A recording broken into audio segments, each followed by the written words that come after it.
should the early foul situation really change the dynamic of this basketball game? You know, I can't. I'll be honest with you, Eric. I can't blame the fouls. You know, that didn't change the dynamic. You know, I thought Texas changed the dynamic, and just disappointed in how we responded to their pressure, getting in our offense. You know, we had 7 assists. We've been a high assist team, and you know, we shot, you know, missed 9 free throws. We shot 1 for 13 from 3. You're not going to beat Texas at Texas shooting 1 for 13, missing 9 free throws, having only 7 assists.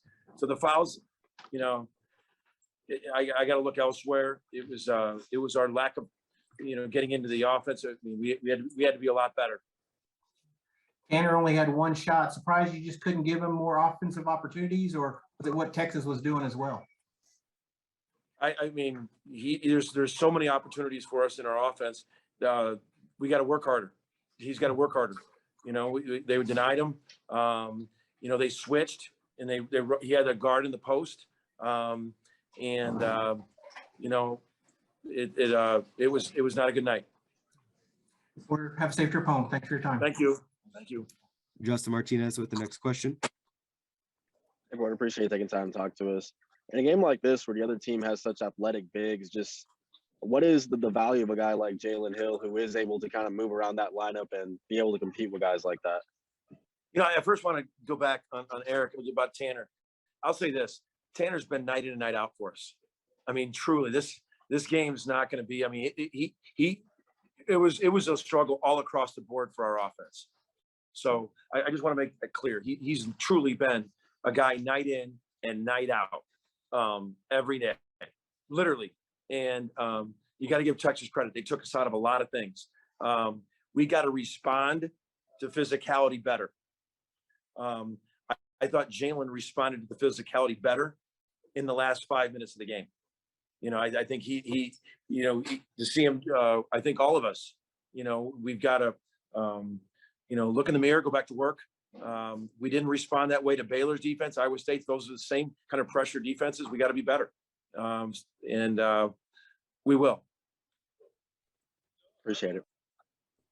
Jesse Crittenden, next question.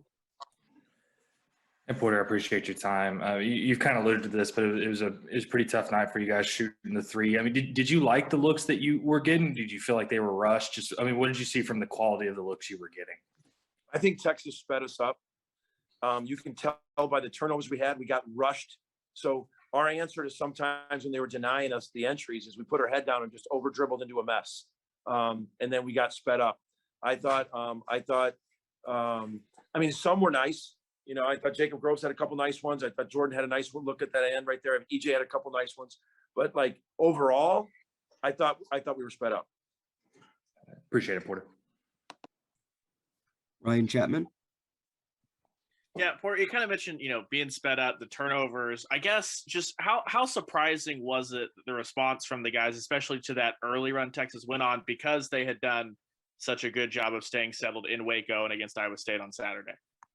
Yeah, you know, I'm disappointed, you know, surprised because we've fought back so many times against some teams, you know, Baylor, Iowa State, Kansas State played so hard defensively. So we've seen this. We just didn't respond well today, you know, and we got to really dig in. But we just, and you got to credit Texas. They're very athletic. They're long. They really get up in you. So you got to give credit where credit's due, and you got to give a lot of credit to their defense. But we're good, and we didn't play that way. You know, we didn't play as tough as we needed to and smart as we needed to. Teams are going to speed you up. But you got to work to get catches. You got to get in the flow of your stuff. You got to respond to that, you know, and that's basketball at this level, you know, against very good defenses. So we'll dig into that and get better. Thanks, Coach. James Hale. You know, Porter, you've already answered so many things tonight. I just kept waiting for you to get one good run. Me too, James. You know, you got to within 11, and I'm thinking, okay, that was a 4 or 5 point run there, and then you couldn't get a good pass off, and that was the struggle, wasn't it? Your offense just couldn't get anything going for long stretches. That's it. We couldn't. we'd get a couple nice things, and then we'd turn it over, or we miss a shot, or we get fouled, miss some free throws. We couldn't get on a run. I was at that huddle saying the same thing. Hey, it's 11, you guys. It was 21 earlier. It was 17. It's down to 11. Let's get it in single digits. We kept every time out. We were trying to grind, and we just couldn't get over the hump. And whether it was a couple of his free throws, a shot, a turnover, so disappointed that we couldn't just get over that hump. And you got to credit Texas with that. Absolutely. Coach, thanks. Travel safe. Yep. Thanks. Grayson Blaylock with the last question for Coach. Hi, Coach. Thanks for taking the time to talk to us. You've talked a lot about your struggles offensively tonight. On the other end of the floor for y'all defensively, Andrew Jones had 22 points, but where else did you see maybe the more predominant struggles on the defensive end tonight? I thought they caught us pretty well. They drive you. Marcus Garvey, they start the domino with driving. And I don't think we guarded as well as we have. And I thought we fouled a lot. They got the fouling 24 times.